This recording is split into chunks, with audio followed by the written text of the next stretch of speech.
when I start a blob painting, the first blobs obviously are going to be larger, so they will take longer. And I will leave a painting for about 24 to 36 hours for that to dry before I put the second layer on.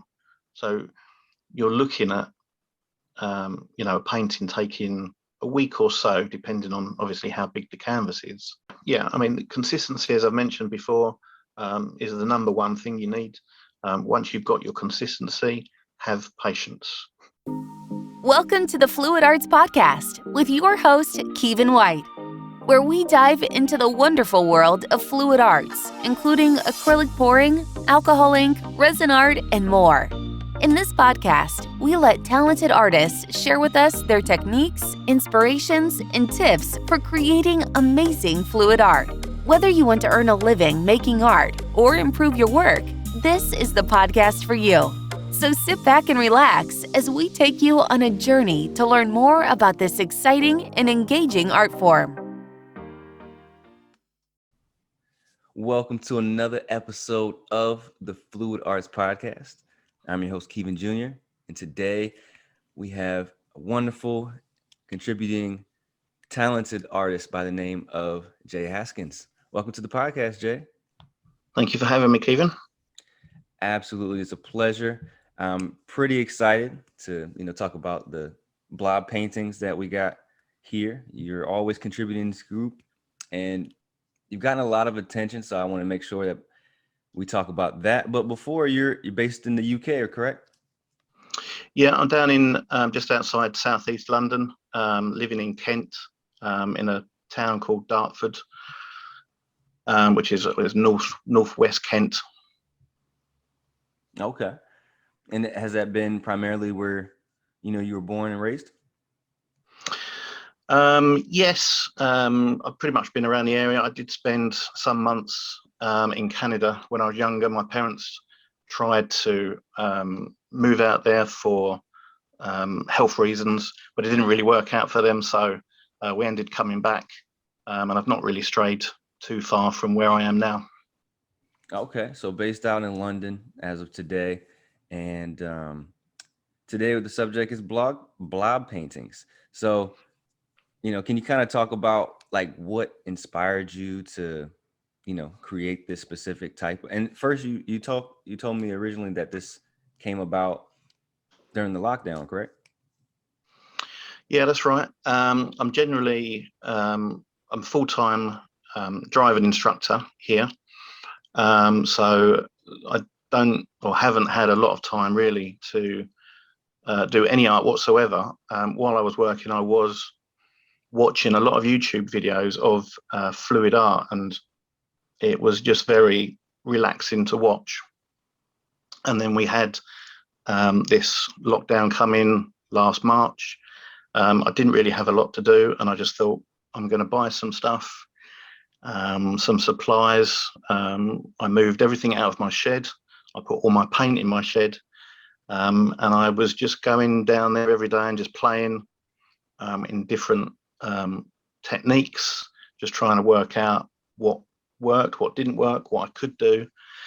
And then I found the blob painting or blob paintings by a guy in America called Mike Hammer, who does much larger scale paintings than I do. I'm not exactly sure how famous he is over there, but he was my inspiration to try, give it a go. I seem to have settled a little bit on the blob rather than any other technique at the moment. Yeah, and for good reason. Now, when you're in the garage, I'm not sure what temperature is it in London, just because I know sometimes here in the States, we've had a lot of episodes where depending on how the temperature fluctuates, it can affect how your painting dries and stuff like that. But what's kind of the typical temperature? Yeah, my shed is literally 6 foot by 10. Calling it a garage is very posh. It's not a garage. It's a very small shed. It's just made of wood. So during the summer, it gets very hot, and during the winter, it's very cold. So obviously that does change how paintings dry, the time. So I've had to buy some warm air to be pumped out during the winter, but it still can take quite a long time for paintings, especially blob paintings, to dry. Obviously during the summer it's a lot quicker, so you can turn them out a little bit quicker. Gotcha. So there is a way. So you keep them in there still, depending on what the temperature, how it fluctuates, but there's a way that you can make it work. Yeah, I have. We've got we used to have we do have a dining table, but it's not used as a dining table. I use that for blob painting as well as the shed. So if it is, very cold, we've had snow recently, then I will bring everything in and just annoy my wife and just sit in the front room and just paint and try and keep it off the rugs. Yeah. Okay. And if anybody knows my story, I've messed up a couple rugs over here as well. But yeah, I love it. That's awesome. The story of a fluid artist. Well, nice. Well, some of these episodes, or the paintings that we're going to talk about in this episode, you'll be able to see here up on the screen if you're watching on YouTube, or if you're on the blog, you can read through that as well. But Yep. I kind of want to talk about, your own spin on it. Like, of course, you were inspired by Mike Hammer here in the States, but of course, as you continue to practice and develop your skill, I'm sure you've developed your own techniques and ways of doing things and kind of pointers here, making it efficient. So if anybody's listening who wants to try this, get really excited because we're going to talk about it. All right. So Jason, or Jay, how is it like before you even start painting, like with the color selection? Do you just grab random colors, or how do you choose your colors? I generally have a good, clear idea of my color scheme. It will start from what I'm going to paint the canvas. So whether it's going to be white or black, or if it's going to be colored, and then I just work my way from that. I will then kind of decide, if I want the blobs touching or not touching, how much is going to go over the side, how big the blobs are going to be, this kind of thing. And the one thing with fluid art is it doesn't matter how much you plan, the paint will do what it will do. So with blob painting, you kind of have to, excuse the pun, but go with the flow. So if it wants to do something else, you kind of have to go with that. And sometimes, my plan has changed, but you make the best of it. Gotcha. Okay. And so you may originally choose like this painting that we're looking at right here, the yellow one. So you may have chose some different colors, but then as they started to blend together, you like, ooh, this would probably go a lot better with this color. Or you're just saying like where the paint falls and stuff like that? It's a little bit of both. The original plan for the yellow painting was to have, I think I had 4 shades of yellow, and it was just going to be a yellow a yellow piece with the grey background. So there was no pink, no blue. But once I got the grey down, I just felt that it would be too yellow. I don't know if that's a thing or not, but I just felt it would be too much, and I wanted a little bit of balance with the colours. So that's when I brought in the dark blue, and to balance that, I felt that the pink, the dark pink, would balance with that well with the yellow and grey. And once I'd made that decision, I just went with it. Once you lay the paint down, it's very difficult to kind of go back on yourself. But I was very pleased how it turned out in the end. Yeah. Okay, I can see that. So oops, let me go back.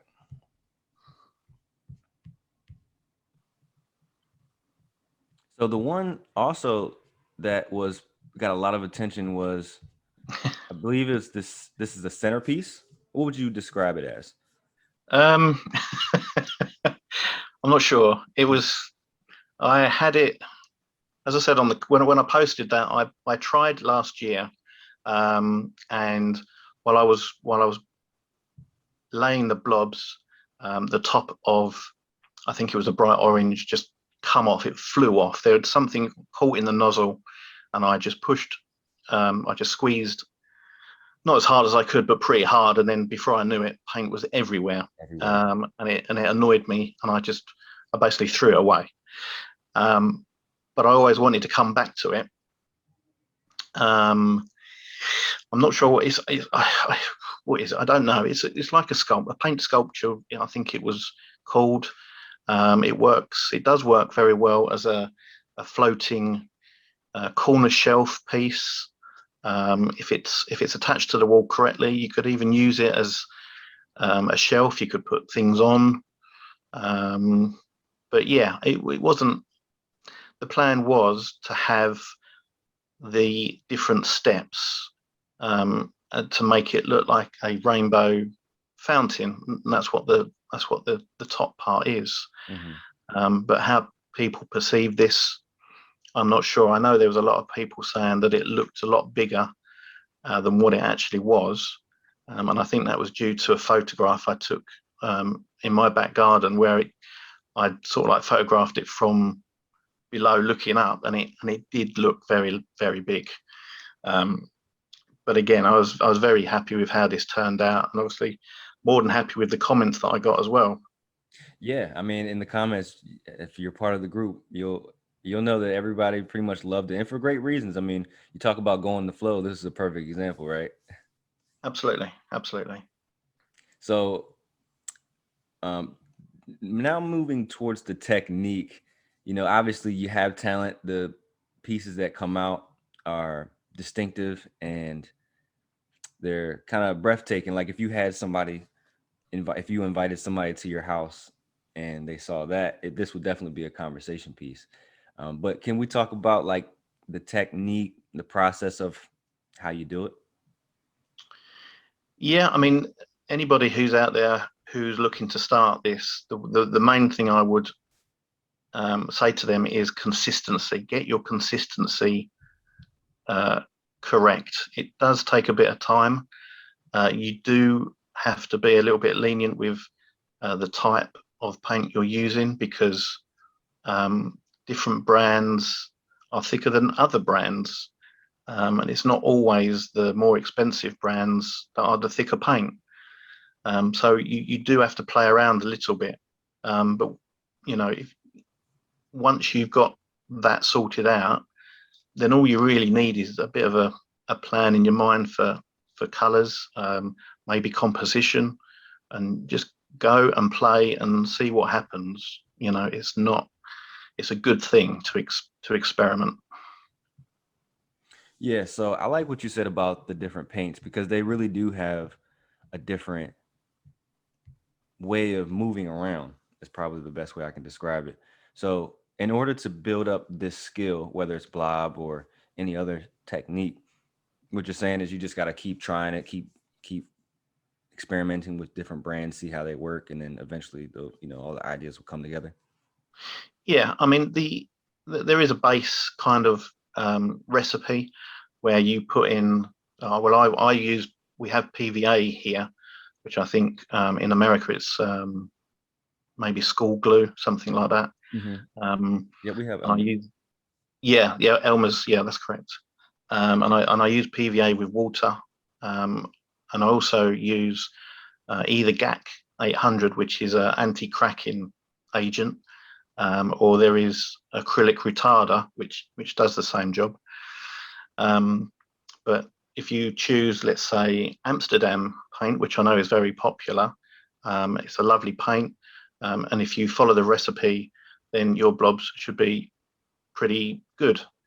If you went to, let's say, Arteza, which are a little bit more expensive, they are a lot thicker. So you need to balance, your medium to your paint, probably higher on the medium to the paint to get it just right. There is a thing of getting it too thick, because you're trying to get this paint out of squeezy bottle. Generally, that's what people use. But if it's too thick, it's not coming out. But then on the other side of it, if it's too runny, then your blobs won't hold the shape. They will run, and also when it's dry, you won't have that nice dome kind of look of the blob. Okay, so just me thinking creatively now, when it comes to, like, let's just say ketchup, would that be too runny or would that be too thick? Um, sorry. No, you're fine. It is It's, pretty funny. yeah, it's quite funny. I'll go with brown sauce. Brown sauce is probably better. I would say the red sauce is probably a little bit too thick. So it's very difficult to describe. In flow artists, they mention warm honey, especially when they're doing like flip cups and all this sort of stuff. And that would probably be a little bit too runny for what you're trying to achieve here. It's very difficult for me to actually say what it looks like. But Okay, yeah, I mean a little bit of ketchup with water, I would say. okay, so warm honey is a little bit too thin. Ketchup is maybe, when you said brown sauce, did you mean like, we may call it something different here? You talking about like barbecue sauce, like something like that? Yeah, we have a big brand in the UK is HP sauce. So they have HP brown sauce, Okay. and for whatever reason, it is runnier than the red sauce. We don't know why, but that would the brown sauce consistency is probably better than the red sauce consistency. Okay, learn something new. I feel like I'm on a cooking program now. Yeah, I know, right? You hear it all here on the Fluid Arts program. All right, well, cool. Well, how long would you say it would take somebody who has not tried this technique to be able to develop that skill, just on average? How would it's kind of hard to pick up, easy, I guess it's quite tough to answer that one. There is a skill in how you get the paint out of the bottle. So the pressure that you squeeze the bottle. So obviously, if you're pressing or squeezing too hard, too much paint is going to come out. If it's not enough, then you're going to have to squeeze more. If you're looking for the paint to go over the edges nicely, then what I find is when you're squeezing the bottle and you're moving the tip over the side, but as you move the tip over the side, I release the pressure, so it stops the paint coming out, and the gravity literally does the work for you. It will just obviously just go down the side of the canvas. So that's part of it as well.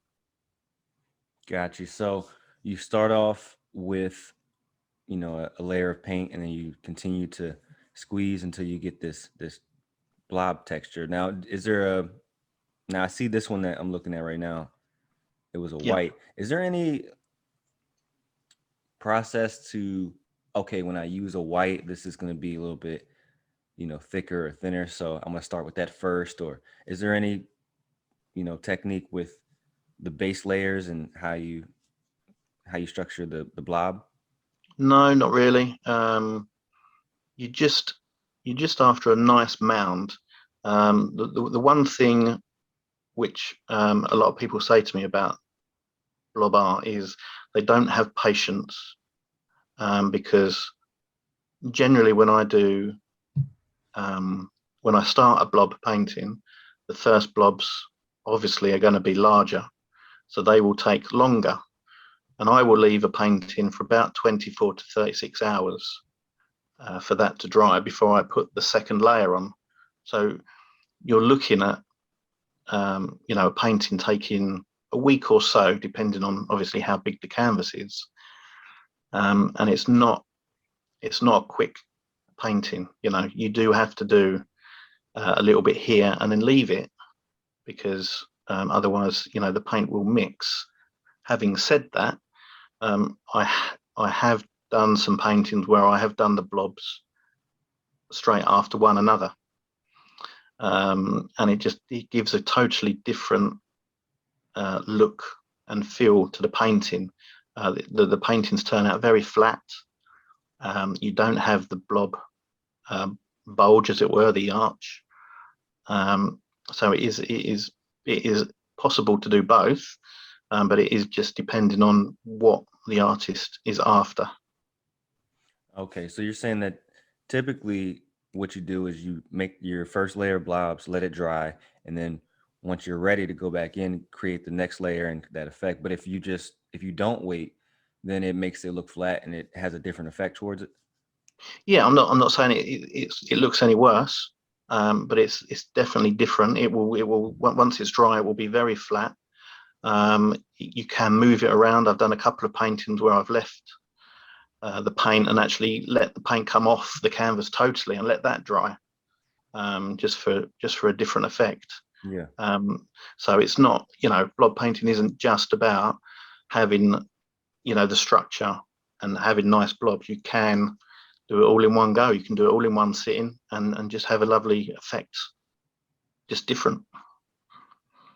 Wow. Okay. So yeah, about a week or so. I wouldn't have guessed that. So I guess that's probably one of the most important expectations for a new blob artist to, kind of have in their mind is don't think that this is going to be, a 30-minute job, but to actually have patience as the number one skill. Yeah. I mean, consistency, as I've mentioned before, is the number one thing you need. Once you've got your consistency, have patience. All right, consistency plus patience. Yeah. I like it. Well, cool. Do you have any new ideas? Like I've seen, just from browsing today, I've seen a lot of different techniques, and like you just described, sometimes you tilt it, sometimes you wait, sometimes you don't. You got any new, crazy experiments that you're wanting to do with? I see that in some of these paintings you've done like a Dutch pour and then you blobbed over top of it. It looks like. Yeah, I'm looking into techniques crossing over. So maybe blob painting with some kind of Pollock style painting on top of it. I'm working on at the moment. Ultimately, I guess I'm preparing to try and work out if it's possible to do a blob painting in a different way. I can't say too much more about it than that, but it will just give a different effect. You can do different paintings with this effect, but I don't know if it's going to work yet. That's why I don't want to say anything. Yeah, no, I got you. That's how great things, all great things are, through experiments. So go ahead and do your thing, and then you'll have to get back to us in the comments. Make sure that we can learn from it, and that's the most important piece. Absolutely. Well, that's awesome. So yeah, it's pretty. So for those who are looking to do the blob paintings, there you have it. Let me see. So for those who are listening who want to hear more about what you got going on, I wanted to also, before I touch on your social media handles, commissions. Do you do any commissions nowadays? Like, do you have a lot of people? I'm sure they are requesting that you do it in this color, that you do it for this person, stuff like that. I haven't had any commissions for blob paintings. I did quote for a guy last year who didn't come back to me. So whether the price wasn't right or whatever wasn't right, I'm not sure. But that's how commissions go. I mean, Mm-hmm. I do commissions in other techniques of flow art, but I'm still waiting for my first one. So if there's anybody out there. Absolutely. So that's a perfect transition. So for those who are interested in the work that you got going on, want to see more, just talk to you in general about any subject. It could be blob paintings or whatever, but where should they go? I'm under the name generally of Beyond Abstract on Instagram. So that would be instagram.com/beyondabstract_. And I also have a page linked to my personal page on Facebook. All right, nice. Well, you heard it best. Jay, it was a pleasure having you on the podcast talking about the blob paintings and, what it takes. So with that being said, thank you for listening, you guys, and appreciate you for stopping by the Fluid Arts Podcast, Jason. Thanks for inviting me. If you enjoyed today's episode, then please like and share with your community. And please let us know if you have any suggestions for artists you'd like to hear on our show. This episode is sponsored by acrylicpouring.com. Acrylicpouring.com is the leading fluid arts website which provides fluid artists around the world the inspiration and tips they need.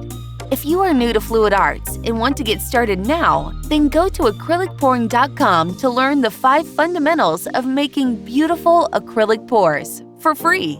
Also, join their Facebook community, where every day artists just like you are sharing their newest creations that just might end up on another one of these episodes.